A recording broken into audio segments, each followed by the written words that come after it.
Good morning students.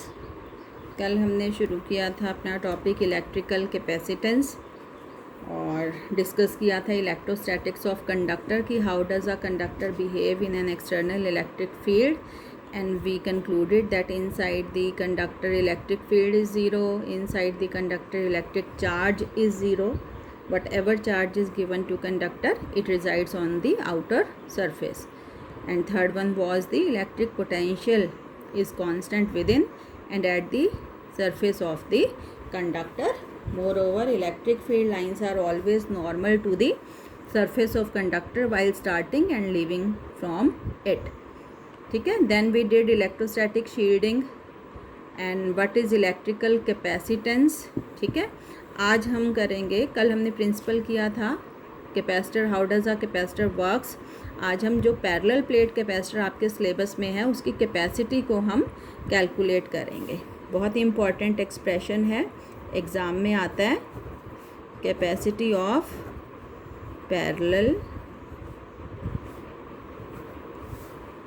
Plate capacitor, capacity of parallel plate capacitor. तो क्या होता है parallel plate capacitor? Which consist of two plates held parallel to each other. ये दो plates हैं, conducting plates हैं, each of area A. Suppose एक plate पर जब हमने पॉजिटिव चार्ज दिया तो ड्यू टू इंडक्शन इस तरफ नेगेटिव चार्ज आया इस प्लेट के, और इस तरफ कौन सा चार्ज आएगा? पॉजिटिव चार्ज आएगा विच फ्लोज टू अर्थ. अगर हमने इस प्लेट को क्या कर रखा है? ग्राउंड कर रखा है.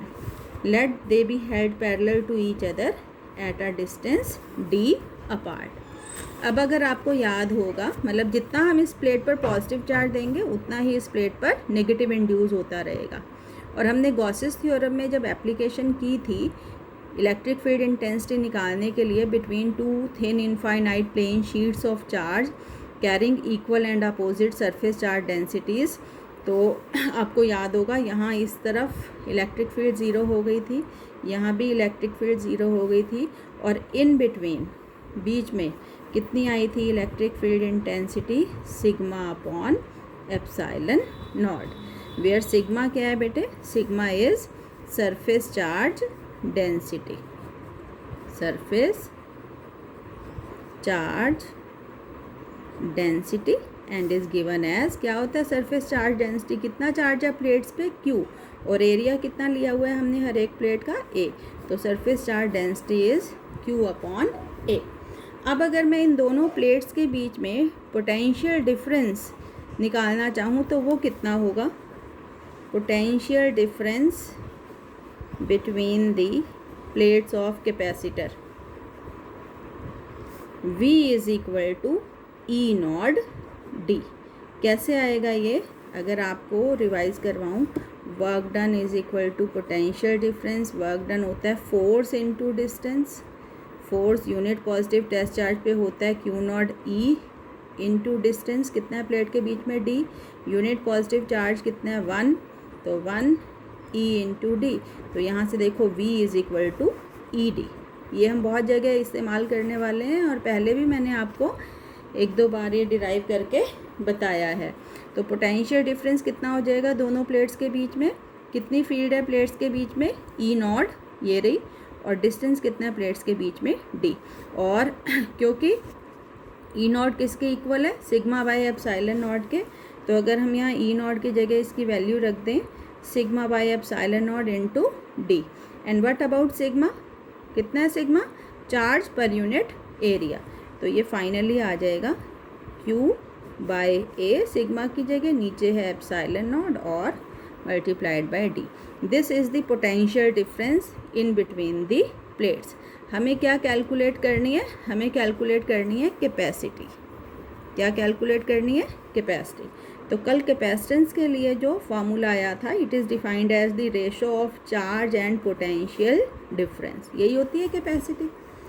अब क्या है? अभी प्लेट्स के बीच में वैक्यूम है, तो when there is vacuum in between the plates, तो यहाँ पे हम एक छोटा सा नॉड लगा देंगे इसको रिप्रेजेंट करने के लिए. तो Q कितना है आपका?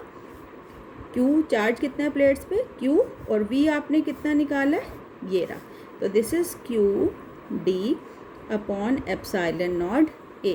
Q and Q get cancel और ये ऊपर जाकर epsilon naught A by D. तो C naught is equal to epsilon naught A by D. This is the capacity of a parallel plate capacitor, जिसकी प्लेट्स का एरिया ए है और distance between the plates कितना है d, when there is vacuum in between the plates. तो अगर आपको parallel plate capacitor का एरिया दे रखा हो, प्लेट का एरिया दे रखा हो और प्लेट के बीच का डिस्टेंस दे रखा हो, तो we can easily calculate its capacity. हाँ, एक यहाँ पर नोट डालेंगे, suppose there is a material medium, ठीक है, वैक्यूम नहीं है, कोई मीडियम है, प्लेट्स के बीच में कोई मटेरियल मीडियम भरा है, तो एक नोट दे देते हैं, if there is a medium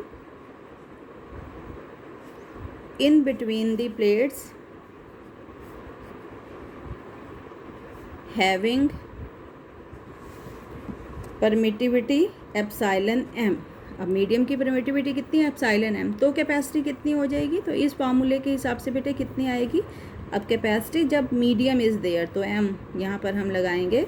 अब वैक्यूम की परमिटिविटी की बजाय किसकी आ जाएगी, एप्सिलॉन m की, एरिया वही है और डिस्टेंस वही है। तो this is the capacity of parallel plate capacitor when there is medium, and this is the capacity of parallel plate capacitor when there is vacuum। यहाँ से हम एक और चीज़ डिराइव कर सकते हैं बेटे, डाइलेक्ट्रिक कांस्टेंट। अगर हम डिवाइड कर दें इक्वेशन 2 को इक्वेशन 1 से, ठीक है, डिवाइड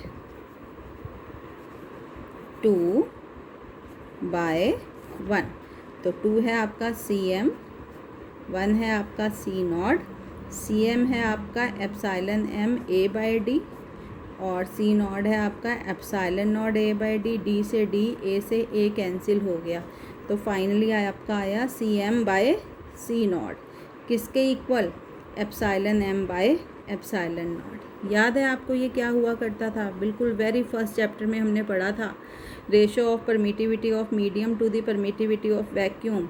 इसको हम कहते हैं डाई इलेक्ट्रिक कांस्टेंट।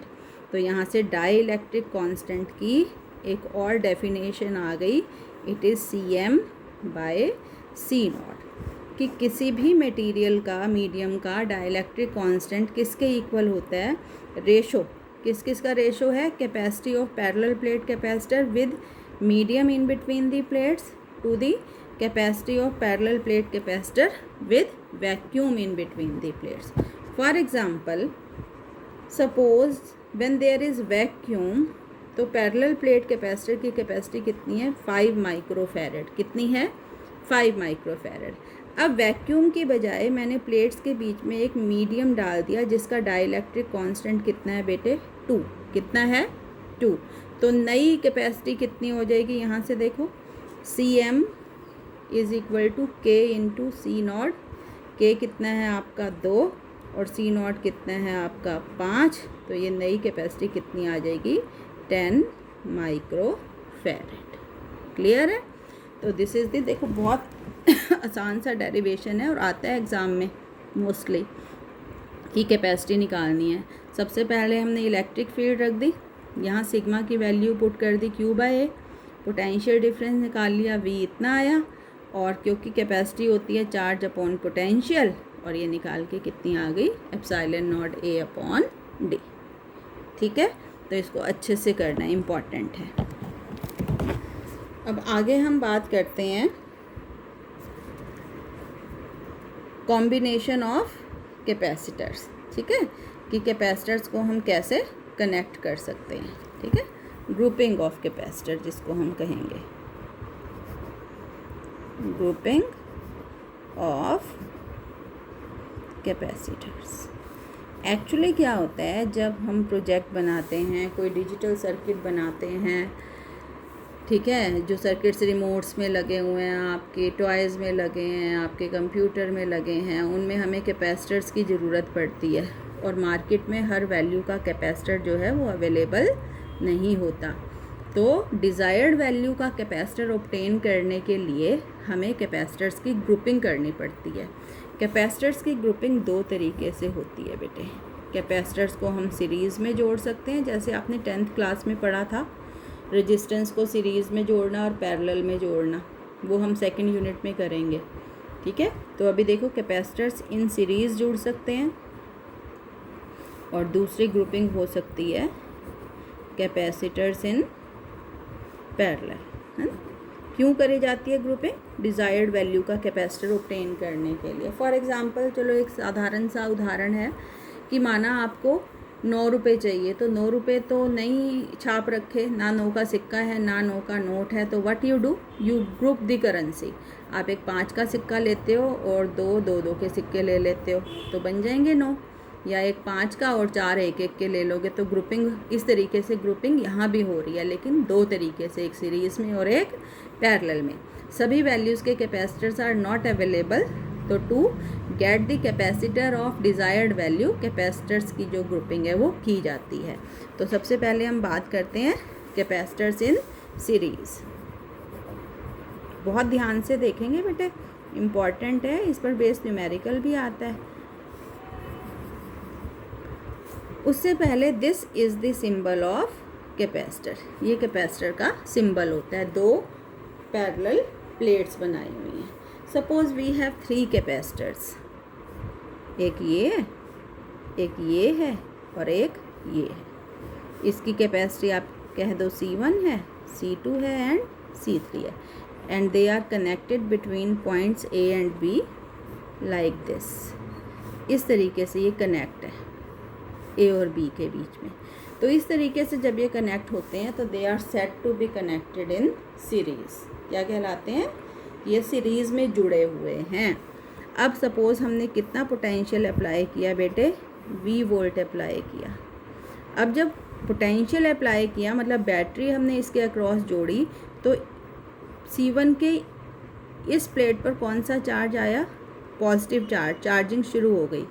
इंडक्शन की वजह से इस तरफ आया -Q चार्ज और दूसरी तरफ आएगा +Q जो आगे फ्लो कर जाएगा। जुड़ी हुई है ना ये प्लेट, वो यहाँ पे आ जाएगा। फिर इंडक्शन की वजह से इस प्लेट के अंदर की तरफ -Q आएगा और बाहर की तरफ आएगा पॉजिटिव चार्ज जो आगे फ्लो कर जाएगा +Q। और फिर इंडक्शन की वजह से C3 की दूसरी प्लेट के अंदर की तरफ -Q आएगा और बाहर की तरफ आएगा +Q जो कहाँ चला जाएगा? अर्थ में। Let potential difference across them is, C1 के अक्रॉस कितना पोटेंशियल आया? V1। यही तो पोटेंशियल माना आपने, 50 वोल्ट अप्लाई किया है तो ये 50 वोल्ट ही तो डिवाइड हो के आएगा इनके अक्रॉस। C2 के अक्रॉस सपोज कितना पोटेंशियल आया बेटे? V2। और C3 के अक्रॉस कितना आया? V3। तो एक बात तो पक्की है कि जब ये कैपेसिटर सीरीज़ में जुड़ते हैं तो A से B तक अगर ये जुड़े हुए हैं तो A से B तक हम एक ही रास्ते से जा पा रहे हैं, और कोई रास्ता नहीं है। तो इस रास्ते पर जुड़े हुए जितने भी कैपेसिटर्स हैं they are set to be connected in series. और जब कैपेसिटर सीरीज़ में जुड़े हुए हैं तो सब पर एक जैसा चार्ज आ रहा है, चार्ज इज़ सेम। इम्पॉर्टेंट कि जब capacitors are connected in series सब पर चार्ज इज सेम, लेकिन सबके अक्रॉस जो पोटेंशियल डिफरेंस है वो अलग होता है। Potential difference is different. ठीक है, याद रहेगी बात कि जब capacitors are connected in series तो चार्ज तो सब पर सेम होता है, लेकिन पोटेंशियल डिफरेंस सबके अक्रॉस अलग होता है। अब कितना है वो हम निकाल लेते हैं। V1 किसके अक्रॉस पोटेंशियल डिफरेंस है? पहले कैपेसिटर के। तो आपको याद है Q = होता है बेटे CV। तो यहाँ से बोलो V किसके इक्वल हो जाएगा? Q/C, है ना। तो इस हिसाब से पहले के अक्रॉस जो पोटेंशियल डिफरेंस है वो होगा Q/C1, है ना। पहले कैपेसिटर पर चार्ज Q और उसकी कैपेसिटी कितनी है? C1। दूसरे कैपेसिटर के अक्रॉस जो पोटेंशियल डिफरेंस है V2 वो इस हिसाब से कितना हो जाएगा? Q/C2। और तीसरे के हिसाब से ये कितना हो जाएगा? Q/C3। ठीक है, तो दीज आर दी ऑब्वियस सी बात है, यही पोटेंशियल डिफरेंस अलग अलग डिवाइड हुआ है। माना ये 50 था, 25 यहाँ आ गया, 15 यहाँ आ गया, तो यहाँ कितना बचेगा? 10। तो क्लियरली जो पोटेंशियल होता है that is equal to the sum of V1 + V2 + V3। अब सपोज़ इन तीनों कैपेसिटर्स को हटाकर उनकी जगह हमने एक कैपेसिटर लगा दिया जो वो ही काम कर रहा है जो ये तीनों मिलकर कर रहे थे, और उस कैपेसिटर की वैल्यू है CS, S for series combination, और हमने पोटेंशियल भी उतना ही अप्लाई कर दिया, पूरा का पूरा V वोल्ट यहाँ लगा दिया। तो ऑब्वियस है जो सारा का सारा चार्ज है वो यहाँ आ गया पॉजिटिव, इंडक्शन की वजह से अंदर वाली तरफ -Q, बाहर वाली तरफ +Q, which flows to earth. तो इस केस में बोलो अब V किसके बराबर हो जाएगा? V is equal to Q/CS, V is equal to Q/CS। ये है इक्वेशन 1। अब इस इक्वेशन में हम V1, V2, V3 की वैल्यूज़ यहाँ से डाल देते हैं और V की वैल्यू हम यहाँ से डाल देते हैं। तो क्या बनेगी ये equation 1? Substitute the values of V1, V2, V3 and V in equation 1। तो बोलो बेटे V किसके इक्वल है? V है आपका Q/CS। V1 कितना है आपका? ये रहा Q/C1। V1 is Q/C1, V2 is Q/C2, V3 is Q/C3। यहाँ से ये हो गया Q/CS, Q कॉमन ले लो, 1/C1 plus 1/C2 plus 1/C3, Q and Q get cancel. तो ये आ जाएगा आपका 1/CS is equal to 1/C1 plus 1/C2 plus 1/C3। इस तरीके से अगर दो जुड़े होंगे सीरीज़ में तो 1/C1 प्लस 1/C2, 4 जुड़े होंगे तो 1/C1 plus 1/C2 plus 1/C3 plus 1/C4 and so on. कितने भी जुड़े हों सीरीज़ में उनका इक्विवेलेंट कैपेसिटर निकालने का तरीका यही होता है। ठीक है। फॉर एग्ज़ाम्पल मतलब इन जनरल, पहले यहाँ लिख लेते हैं हम, इन जनरल आप इस रिलेशन को लिख सकते हैं 1/CS जो होगा वो होगा समेशन 1/CI, I कहीं से भी कहीं तक जा सकता है, एक से लेके सपोज n तक, अगर n capacitors are connected in series. ठीक है। अब देखो इसका example. For example we have 2 capacitors. एक ये है बेटे, A और B के बीच में जुड़े हुए हैं, एक ये है, इसकी कैपेसिटी लगा लो 1 माइक्रोफैरड है और इसकी कैपेसिटी लगा लो 2 माइक्रोफैरड है। अब अगर मैं आपसे पूछूं कि इनका इक्विवेलेंट कैपेसिटर बताओ, इक्विवेलेंट कैपेसिटर मतलब अगर इन दोनों को हटाकर हम एक कैपेसिटर लगाएंगे तो वो किस वैल्यू का लगेगा, कितना होगा? तो क्या फार्मूला है आपके पास? C1 कितना है? 1 माइक्रोफैरड। C2 कितना है? 2 माइक्रोफैरड। आपको निकालना है CS, और जब सीरीज़ में जुड़ते हैं तो फार्मूला क्या है बेटे? 1/CS is equal to 1/C1 plus 1/C2, मतलब 1/CS, 1/C1 कितना है? 1, और 1/C2 कितना है? 2। कितना LCM आएगा आपके पास? 2। तो ये आ जाएगा 2 + 1, यह आया आपका 1/CS, 3/2। लेकिन ये आया 1/CS, मुझे चाहिए CS, तो CS कितना हो जाएगा बेटे? 2/3। ये स्टेप करना भूलना नहीं है, जब हम सीरीज़ में निकालेंगे लास्ट में हमें इसको उलटना पड़ता है तो आंसर आता है 2/3 माइक्रोफैरड। और अगर हम इसको डेसिमल में लें तो ये 0.666 आएगा, मतलब 0.67 माइक्रोफैरड के करीब आएगा। तो इन दोनों को हटाकर अगर हम एक कैपेसिटर लगाएं तो वो किस वैल्यू का लगेगा? 0.67 माइक्रोफैरड। या उल्टा देखो कि कहीं आपको किसी प्रोजेक्ट में, किसी सर्किट में आपको 0.67 माइक्रोफैरड के कैपेसिटर की ज़रूरत पड़ गई। अब इस वैल्यू का कैपेसिटर तो नहीं मिलेगा मार्केट में। आप क्या करोगे? आप 2 कैपेसिटर्स लोगे, एक माइक्रोफैरड का, दूसरा 2 माइक्रोफैरड का, और उन दोनों कैपेसिटर को उन 2 पॉइंट्स के बीच में इस तरीके से जोड़ देंगे तो ये दोनों कैपेसिटर मिलके वो ही काम करेंगे जो काम 0.67 माइक्रोफैरड के कैपेसिटर ने करना था। क्लियर है? अच्छा, एक और मैं आपको एग्जांपल दूंगी यहाँ पे, उसको आपने करना है ये आपके पास 3 कैपेसिटर्स जुड़े हुए हैं। कैसे जुड़े हुए हैं? सीरीज़ में 2-2 माइक्रोफैरड के हैं। आपने इक्विवेलेंट कैपेसिटेंस निकालना है। एक और न्यूमेरिकल दे रही हूँ, इन सब प्रॉब्लम्स को करना है तभी काम चलेगा और इम्पॉर्टेंट हैं ये सवाल। कल मैं पूछूंगी आपसे एक और, आपको कल काम दिया था मैंने कि उस कैपेसिटर की कैपेसिटी जिसकी 1 फैरड कैपेसिटी है उसका रेडियस कितना होगा। सिर्फ भोले ने मुझे आंसर दिया है उसका, आप लोगों ने उसका आंसर नहीं दिया है मुझे। तो जो थोड़ा बहुत होमवर्क मिल रहा है आप उसको करेंगे और मुझे बताया करो। ये यहाँ पे 4 कैपेसिटर्स हैं बेटे। ये 1 माइक्रोफैरड का, सारे एक एक के लगा लो। तो इनका इक्विवेलेंट कैपेसिटेंस बताना है आपने कि फाइनली इनका इक्विवेलेंट कैपेसिटेंस कितना होगा। ठीक है, क्लियर है? तो ये तो हो गया आपका कैपेसिटर्स इन सीरीज। ऐसे ही हम करते हैं कैपेसिटर्स इन पैरेलल।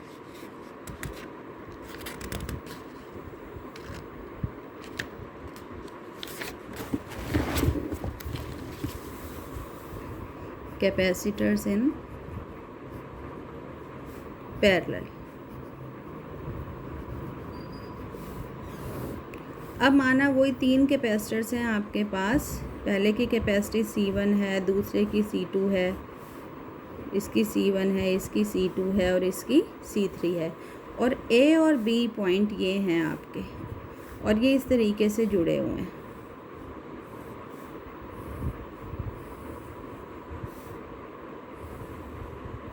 इस तरीके से जुड़े हुए हैं A और B पॉइंट्स के बीच में। ठीक है, तो A से B तक जाने के अलग अलग रास्ते हैं यहाँ पे। तो जब कैपेसिटर्स इस तरीके से जुड़े हुए हों तो they are said to be connected in parallel. कैसे माने जाते हैं वो? पैरेलल में। अब माना हमने कितना पोटेंशियल अप्लाई किया है? V volt. ठीक है, अब ऑब्वियस सी बात है, देख लो C1 के अक्रॉस भी V ही आ रहा है, C2 के अक्रॉस भी V आ रहा है और C3 के अक्रॉस भी कितना चल रहा है? V ही चल रहा है, सब में V है। तो इस केस में पोटेंशियल डिफरेंस रहता है सेम, जबकि सीरीज़ में अलग अलग था, याद है? अब जब आपने बैटरी से चार्ज करना शुरू किया तो टोटल चार्ज Q आया यहाँ तक, लेकिन यहाँ आके Q कितने पार्ट्स में डिवाइड हो जाएगा? 3। सपोज़ Q में से यहाँ पर आ गया Q1 चार्ज, यहाँ पर आ गया Q2 और यहाँ पर आ गया Q3। मतलब हर एक कैपेसिटर पर अब जो चार्ज है वो अलग अलग है। चार्ज इज़ डिफरेंट, उल्टा हो गया है। सीरीज़ में चार्ज सेम होता था, पोटेंशियल डिफरेंस अलग होता था। यहाँ चार्ज अलग हो गया है और पोटेंशियल डिफरेंस सेम है। अब क्योंकि Q चार्ज ही तो डिवाइड हुआ है तो it is Q1 plus Q2 plus Q3। ठीक है, इक्वेशन जो बनी है पीछे बनी थी V equal to V1 plus V2 plus V3 और यहाँ बनी Q equal to Q1 plus Q2 plus Q3। वैसे भी देख लो, जब यहाँ पॉजिटिव Q1 चार्ज आएगा बेटे तो इंडक्शन की वजह से यहाँ पे अंदर की तरफ माइनस Q1 आएगा, बाहर की तरफ प्लस Q1 जो यहाँ तक आ गया। ऐसे ही अंदर की तरफ यहाँ माइनस Q2, बाहर की तरफ प्लस Q2, अंदर की तरफ माइनस Q3 और बाहर की तरफ प्लस Q2 जो फ्लो हो गया। और Q1 Q2 Q3 यहाँ से फ्लो होके बाहर कितना ही निकलेगा? Q ही निकलेगा, विच गेट्स ग्राउंडेड। ठीक है, अब निकाल लेंगे हम Q1 कितना है। याद है इक्वेशन होती है Q इक्वल टू CV। तो Q1 हो जाएगा, पहले कैपेसिटर की कैपेसिटी कितनी है? C1 और पोटेंशियल कितना है? V। दूसरे कैपेसिटर की चार्ज कितना आ जाएगा? C2V, क्योंकि V है तीनों में पोटेंशियल अब। और Q3 कितना आ जाएगा? C3V। ठीक है, अब सपोज बेटे इन तीनों कैपेसिटर्स को हटा के हमने एक कैपेसिटर लगा दिया जिसकी वैल्यू है CP, P for parallel combination, और वो वही काम कर रहा है जो ये तीनों मिलके कर रहे थे। और हमने पोटेंशियल भी कितना दिया हुआ है? V वोल्ट दिया हुआ है। ऑब्वियसली अब पूरा का पूरा चार्ज डिवाइड होने के बजाय इस पर आ जाएगा, यहाँ पे माइनस Q आएगा और यहाँ पे प्लस Q ग्राउंड। तो यहाँ पे जो Q है वो कितना आ जाएगा उस हिसाब से? CP इंटू V, है ना? Q is equal to CP। Capacitor की वैल्यू कितनी है? CP। तो ये जो इक्वेशन 1 बनी थी आपकी, इसमें हम ये Q1, Q2, Q3 और Q की वैल्यू यहाँ पुट कर देंगे। तो क्या हो जाएगा, इक्वेशन 1 बिकम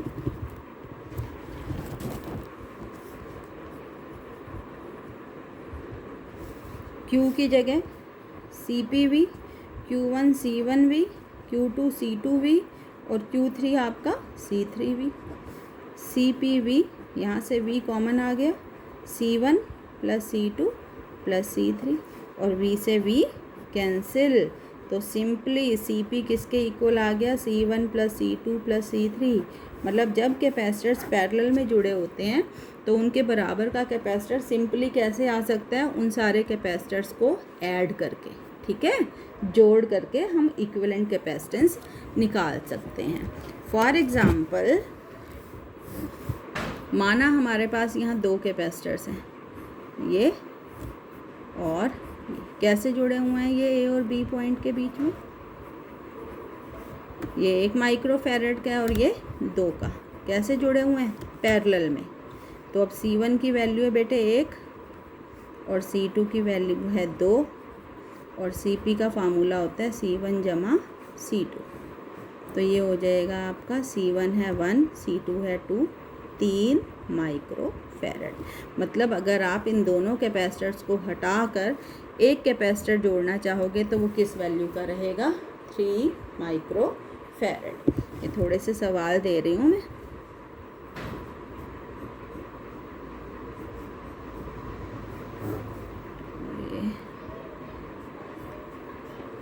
ये बताना आप 2 माइक्रोफैरड है, ये 3 माइक्रोफैरड है। इक्विवेलेंट कैपेसिटेंस A और B के बीच में कितना होगा, ये करना आप। ये 3 कैपेसिटर हैं, कैसे जुड़े हुए हैं, पहले तो पैरेलल में,